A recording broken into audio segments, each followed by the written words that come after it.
भारतामधील लोकशाहीची सप्तपदी म्हणजे 7 फेऱ्यांची निवडणूक प्रक्रिया अखेर 20 मार्च 2024 रोजी सुरू झाली। सुमारे 77 दिवस चालणारी ही निवडणूक प्रक्रिया 1952च्या पहिल्या निवडणुकीनंतरची सर्वात मोठी प्रदीर्घ प्रक्रिया असणार आहे। पहिली निवडणूक 25 ऑक्टोबर ते 21 फेब्रुवारी या जवळपास 4 महिन्यांमध्ये पूर्ण झाली होती। त्या निवडणुकीकरिता एवढा प्रदीर्घ कालावधी लागण्याचं कारणही होतं। स्वतंत्र भारतामध्ये पहिल्यांदाच निवडणूक होत होती, सारे काही नवे होते। स्वाभाविकच एवढा प्रदीर्घ कालावधी या निवडणुकीसाठी लागला। दुसरी निवडणूक 24 फेब्रुवारी ते 14 मार्च अशा 19 दिवसांमध्ये पार पडली होती। त्यावेळी लोकसभेच्या 494 जागांकरिता मतदान करण्यात आलं होतं।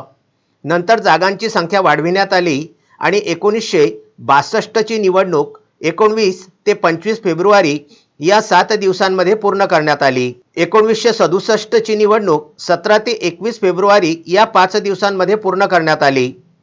1971 ची निवडणूक 1 ते 10 मार्च या काळात घेण्यात आली। 1977 ही ऐतिहासिक निवडणूक केवळ 5 दिवसांमध्ये 16 ते 20 मार्च या काळामध्ये झाली होती।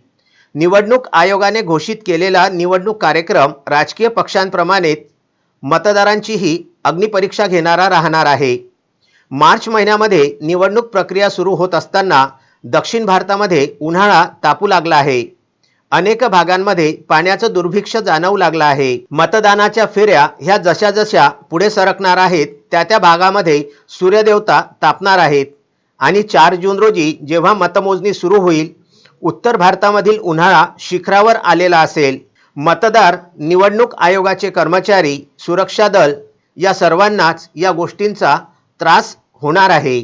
Vidarbha news bureau, Amravati.